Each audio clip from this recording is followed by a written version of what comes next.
Boa noite, irmãos. Graça e paz a todos. Eu, mais uma vez, quero agradecer por estarmos aqui, agradecer a Deus, agradecer ao Senhor por estarmos aqui juntos, podemos falar um pouquinho mais da palavra do Senhor e podermos crescer espiritualmente da forma como o Senhor quer para nossas vidas. Eu quero lembrá-los que na semana passada, sexta-feira passada, nós falamos sobre o livro de Êxodo 3, e nós falamos exatamente sobre a disposição pessoal de Deus a levar, proclamar o seu nome no meio daquele povo, no povo hebreu e no povo egípcio. Hoje nós vamos falar sobre a vinda de Jesus. Vocês vão ver que ele faz da mesma forma, é a mesma intenção, é o mesmo objetivo, e ele faz um chamado aos discípulos para que eles passem a proclamar o Evangelho. Lá, o Senhor chamou Moisés e Moisés chamou o seu irmão Arão para que fosse falar com o faraó e fosse também falar com os anciões das tribos que estavam lá naquele tempo, das tribos de Israel. Agora, Jesus chama os seus discípulos para proclamar o Evangelho. Vamos observar alguns pontos. Primeiro ponto, na semana passada nós vimos que toda iniciativa era da parte do Senhor.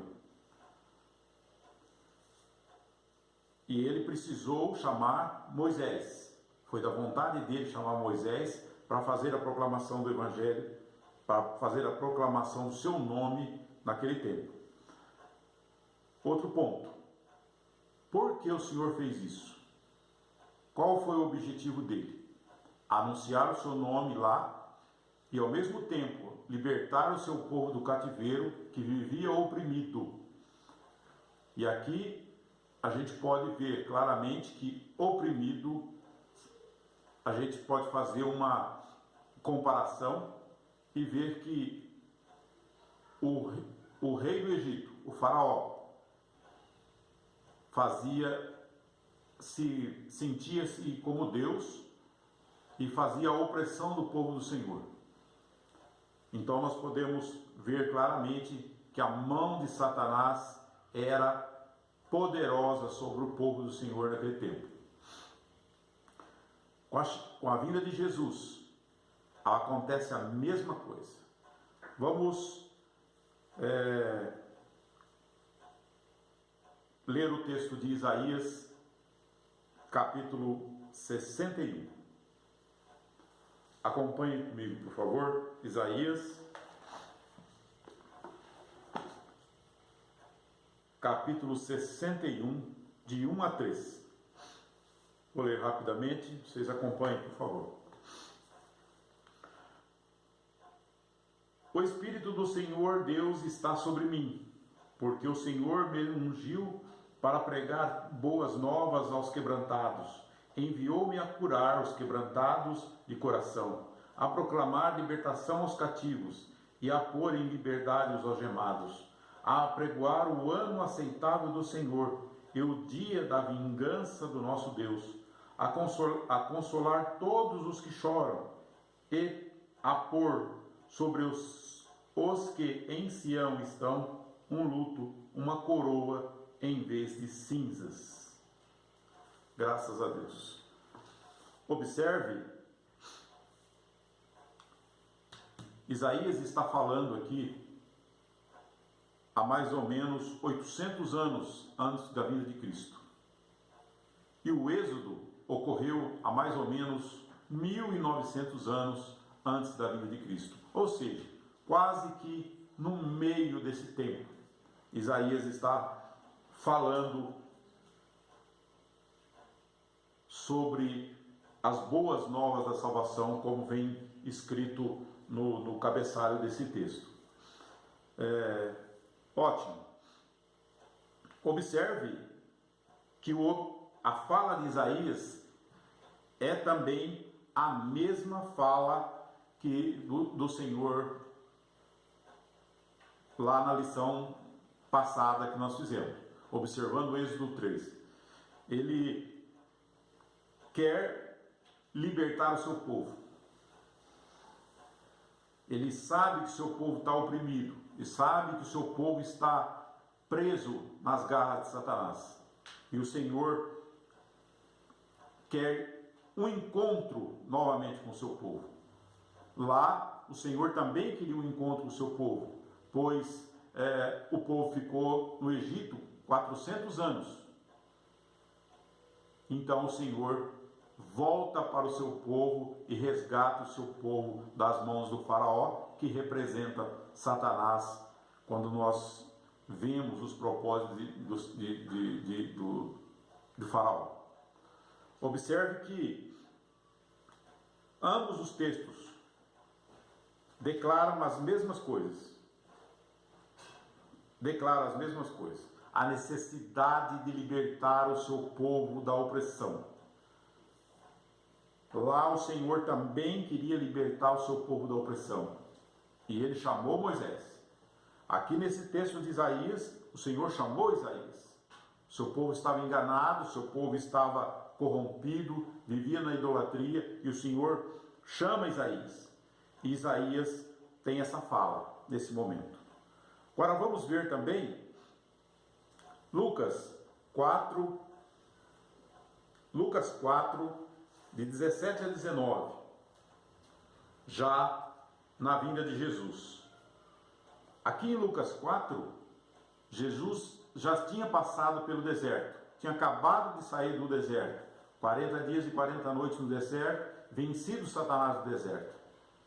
E ele sai para pregar. E quando ele vem, ele entra na sinagoga, lhe é lhe dado um livro. E o livro que é lhe dado para ler, como era o costume na época, é exatamente Isaías 61.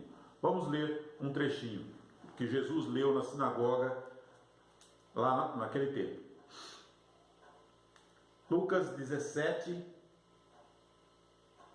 Então lhe deram o livro do profeta Isaías, e abrindo o livro, achou o lugar onde estava escrito: O Espírito do Senhor está sobre mim, pelo que me ungiu para evangelizar os pobres, enviou-me para proclamar libertação aos cativos e restauração da vista aos cegos, para pôr em liberdade os oprimidos e apregoar o ano aceitável do Senhor. A fala de Jesus, citando Isaías, é também a mesma fala do Senhor lá em Êxodo 3. O Senhor envia Moisés e ele mesmo diz: você será como Deus e Arão será como sacerdote. Interessante essas falas, interessante porque elas são idênticas, há uma conexão tremenda. Não tem como nós negarmos que nessa conexão há um propósito. E esse propósito eu vejo da forma didática. O Senhor quer nos ensinar o que nós devemos fazer, como nós devemos fazer, aquilo que Ele já colocou no coração dele e deixou para o homem fazer. Observe que Jesus rapidamente começa a formar um grupo de discípulos, com o objetivo de que, quando ele não estiver mais conosco, os discípulos vão dar continuidade à proclamação do Evangelho. Ora, Olha o quanto é importante isso, pois o Senhor enviou a Jesus, homem, nascido de mulher, mas concebido pelo poder do Espírito Santo. Então, Deus, Filho de Deus, unigênito de Deus, para proclamar o Evangelho de Boas Novas, para proclamar aos homens que o tempo do cativeiro acabou. Assim como foi lá em Êxodo 3, Moisés falando para aquele povo. Agora Jesus faz a mesma coisa. Lembrando também que antes de Moisés morrer, nós já lemos sobre isso em outras oportunidades na escola dominical, o próprio Moisés disse ao povo de Israel, ao seu povo: eu vou, mas o Senhor enviará no tempo certo um profeta semelhante a mim, que lhes revelará todas as coisas. Ele estava falando de Jesus. E de fato, no tempo certo, o Jesus veio e veio nos revelar o amor do Senhor pelo homem. Esse resgate que novamente o Senhor quer fazer com o homem. Interessante que dá a impressão de que o homem estava abandonado, o homem estava longe do Senhor lá na primeira vez. E agora, novamente, é a mesma impressão que se tem. Pois Israel tinha recebido o Evangelho. Israel deveria ser a nação que deveria proclamar o Evangelho. Israel deveria levar o Evangelho, o nome do Senhor, proclamar o nome do Senhor a todas as nações à sua volta. Porém, Israel falhou. Israel ficou preocupado consigo mesmo, queria se estabelecer como país, como nação poderosa, nação com fortes exércitos, nação rica, e o povo esqueceu do propósito dele principal, que era o objetivo do Senhor. Então, no tempo determinado pelo Senhor, Jesus vem novamente para resgatar o seu povo. Nós sabemos que o preço foi caro. Jesus pagou um alto preço por esse resgate. Mas nós sabemos que foi algo planejado. O Senhor planejou isso desde o princípio. O Senhor estava à frente disso. E tudo se consumou com a morte de Jesus, com a ressurreição de Jesus. E agora nós somos herdeiros de tudo aquilo que ele conquistou. Porém, ficou uma missão. Assim como os discípulos receberam essa missão, nós também recebemos essa missão. E a missão é proclamar o Evangelho da salvação.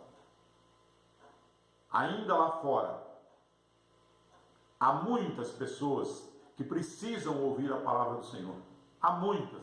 Apesar de TV aberta, apesar de internet, apesar de muitos pregadores, nós sabemos que ainda há muitas pessoas que precisam ouvir a palavra do Senhor. E não sabemos exatamente como cada um, no seu tempo certo, vai ouvir e vai atender ao chamado do Senhor. Porém, ficou a missão. E a missão é da igreja. Nós sabemos que nós vivemos para adorar o Senhor. Nós queremos adorar o Senhor. E isso é muito bom, é maravilhoso. Porém, alguma coisa a mais ainda ficou. E essa coisa a mais é a proclamação do Evangelho, que nós precisamos compreender e temos uma dificuldade enorme de compreender, de aceitar, de fazer isso tornar-se parte da nossa vida, do nosso cotidiano, fazer isso tornar-se parte da nossa adoração.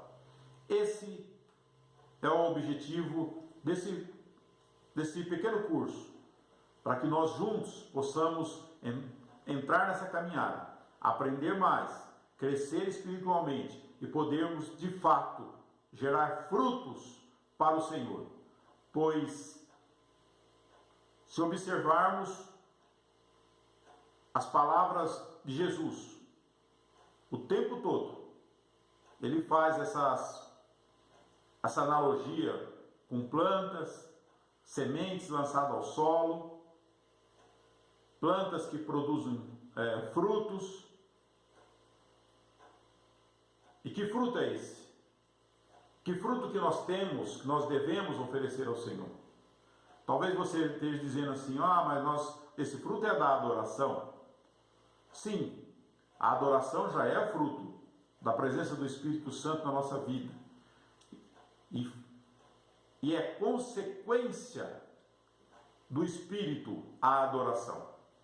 Porém, a proclamação do Evangelho exige certamente algo a mais de nós. Um compromisso a mais de nós com o Senhor. Exige que nós, muitas vezes, tenhamos que deixar todo o nosso ego, a nossa vida, o nosso cotidiano, às vezes, para alguns. Não estou dizendo aqui que para pregar o Evangelho vocês precisam deixar tudo, eu tenho que deixar tudo e sair por aí batendo de porta em porta para pregar o Evangelho. Não estou dizendo nada disso. Eu estou dizendo que estou me referindo ao eu, pessoal, de cada um de nós, que fica muitas vezes escondido e nós mesmos não conseguimos ver. Quero lembrá-los que o nosso coração pode ser pequenino, mas cabe um mundo inteiro dentro dele. E é o que normalmente nós fazemos. Israel fez isso, esqueceu do seu objetivo. Esqueceu do seu objetivo principal, nação santa, geração eleita, lá atrás já. Um povo que foi chamado para servir de luz, mas se esqueceu. E a preocupação minha é que nós também estamos esquecendo do objetivo principal, que é a nossa adoração plena, que é a proclamação do Evangelho. Cada um por si, temos cuidado da nossa vida, temos cuidado dos nossos filhos, estamos preocupados o tempo todo com a nossa vida profissional, estamos preocupados com muitas coisas. Porém, adorar ao Senhor requer de nós ainda pouco, pois isso é apenas fruto do Espírito Santo na nossa vida, é uma consequência, e isso vem do Senhor, porque essa iniciativa também partiu do Senhor, mas aquela iniciativa que nós precisamos pensar exige de nós um pouco mais sacrifício, exige de nós a perseguição, que nós persigamos o objetivo, que nós não nos conformemos com a impossibilidade, com a dificuldade, mas que nós nos reformulemos espiritualmente, reformulemos a nossa vida, nos organizemos de novo, para que possamos cumprir a boa, perfeita e agradável vontade do Senhor que Ele tem para nós, que é que nós possamos produzir frutos para o Senhor. Observe que o que eu estou lhe dizendo é uma batalha. Mas quando nós olhamos Êxodo, você percebe também nitidamente que há uma batalha entre o Senhor e Satanás, onde Satanás é representado pelo faraó e Moisés representa o Senhor. A opressão de Satanás ao povo de Israel é tremenda. E aqui, quando Jesus entra na sinagoga e cita Isaías, ele veio fazer exatamente a mesma coisa: libertar o povo que já estava nas mãos de Satanás. Quando nós olhamos para Gênesis, lá em Adão, quando o Senhor fala para a serpente que o filho da mulher, ou o filho do homem, filho de Adão, este lhe pisará a cabeça,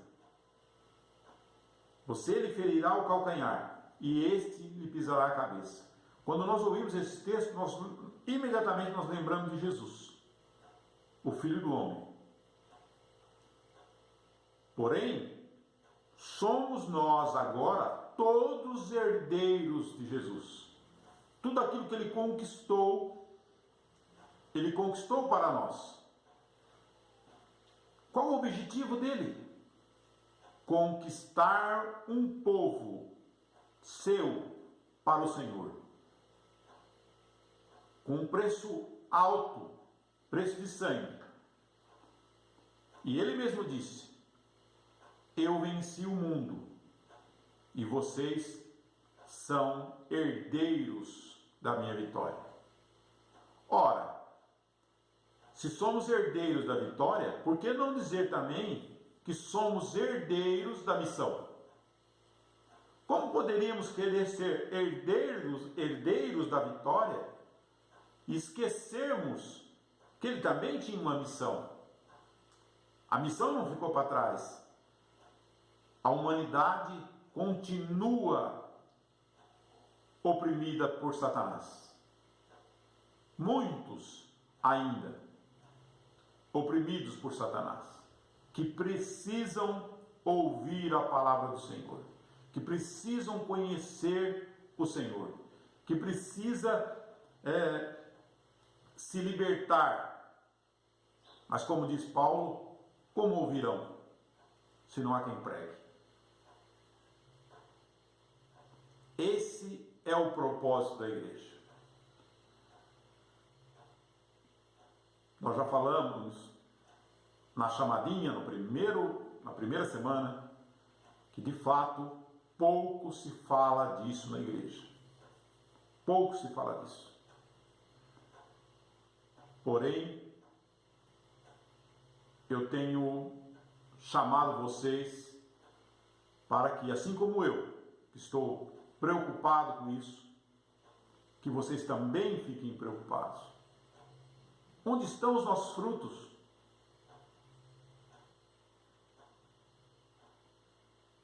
Onde estão os nossos frutos? Se a semente foi lançada no nosso coração e crescemos, essa semente gerou uma planta forte, saudável, bem nutrida, capaz. Onde estão os frutos? Ficou escondidos. A verdade é essa. O mundo tem escondido os nossos frutos. Por isso eu faço a chamada. Entenda, o mundo tem escondido os seus frutos.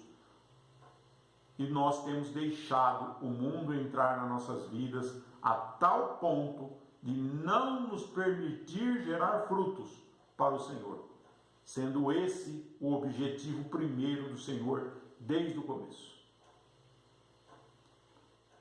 Entendendo que assumimos a missão de Cristo, quem pisa agora a cabeça da serpente somos nós. É uma batalha. O próprio homem que foi acusado diante do Senhor por Satanás lá atrás, no princípio, este é o que lhe ferirá a cauda, a cabeça. Este é que lhe ferirá a cabeça. Na sabedoria do Senhor, todo o erro do homem lá foi transformado em vitória. A queda do homem lá atrás foi transformada em vitória. Nós vamos falar mais sobre isso. Eu quero lembrar que muitos lá fora,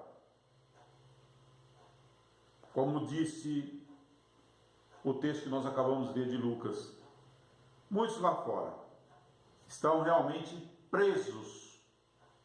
Por quem? Estão presos nas penitenciárias? Não.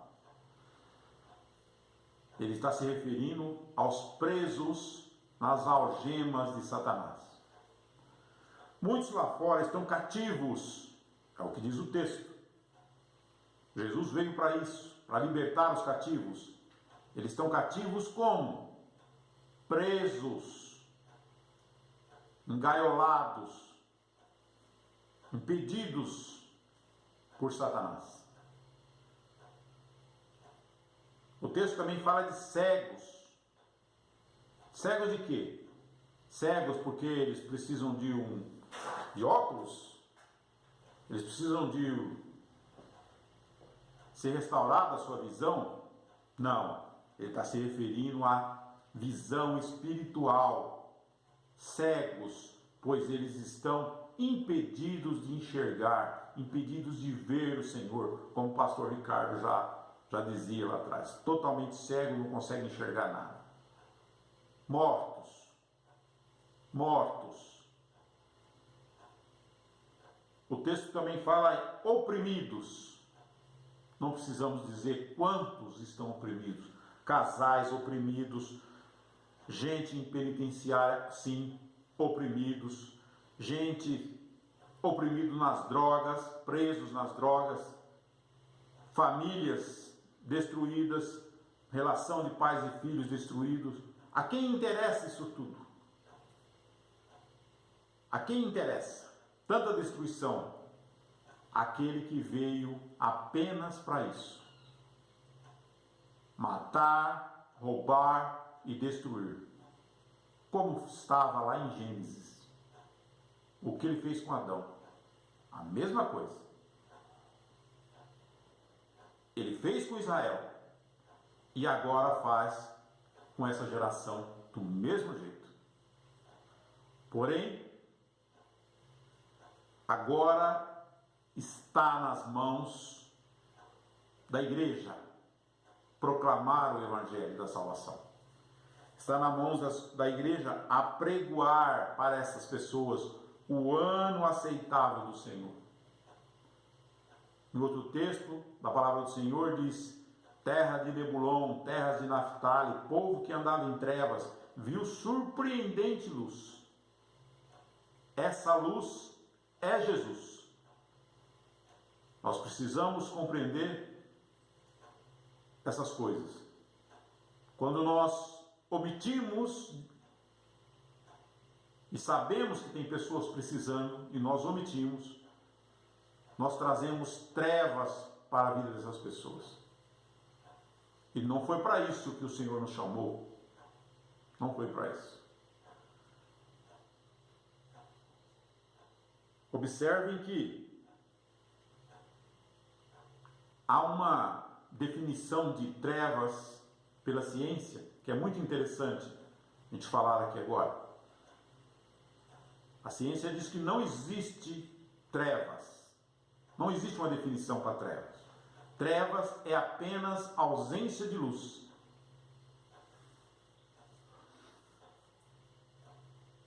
Quando nós não levamos luz para a vida dessas pessoas, nós permitimos que as trevas tomem conta.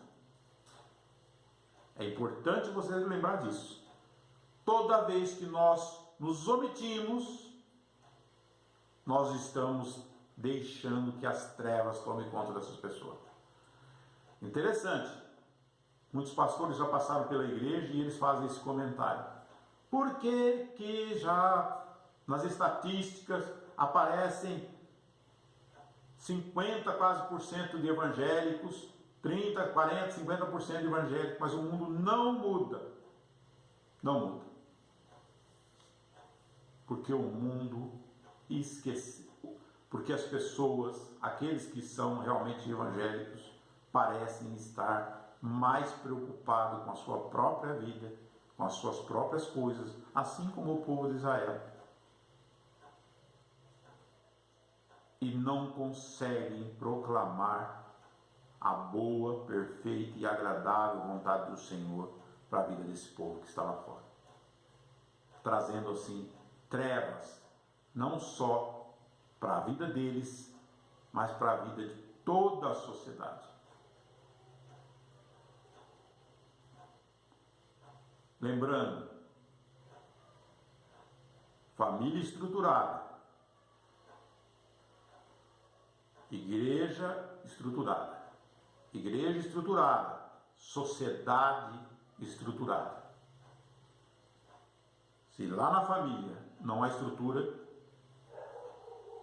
as igrejas não têm estrutura e, consequentemente, cidades não têm estrutura, a sociedade não tem estrutura. Veja como isso reflete diretamente no hoje. Isso reflete diretamente no hoje.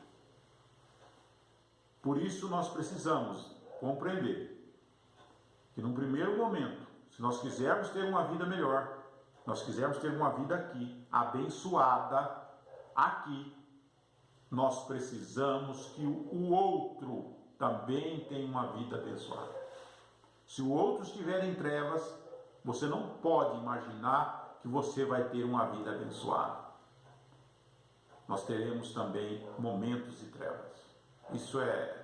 Nós vivemos em sociedade, tudo está interligado e mais do que nunca é global. Olha aí o coronavírus, é global.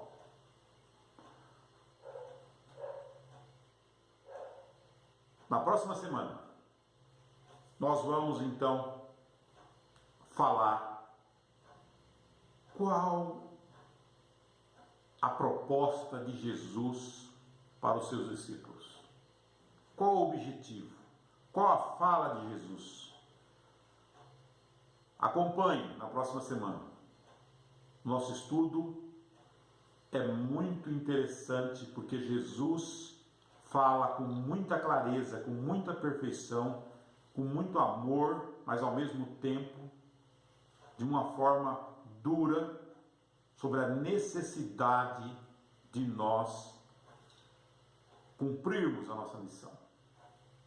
Cumprirmos a nossa missão. Muito obrigado por vocês que estão acompanhando aí. Eu agradeço, peço que divulguem, convidem outros da nossa igreja que nos estão acompanhando, a estarem acompanhando. Quero convidá-los, deixar claro que mais uma vez que isso é uma caminhada que nós vamos fazer juntos. Uma caminhada para que todos nós possamos amanhã termos a oportunidade, aproveitarmos a oportunidade de proclamarmos o Evangelho do Senhor. O tema do nosso estudo é proclamação do Evangelho, adoração plena. E é isso que nós vamos estar falando o tempo todo. Na próxima semana, então, eu conto com vocês. Meu muito obrigado e Deus abençoe a todos nós. Graças a Deus. Amém.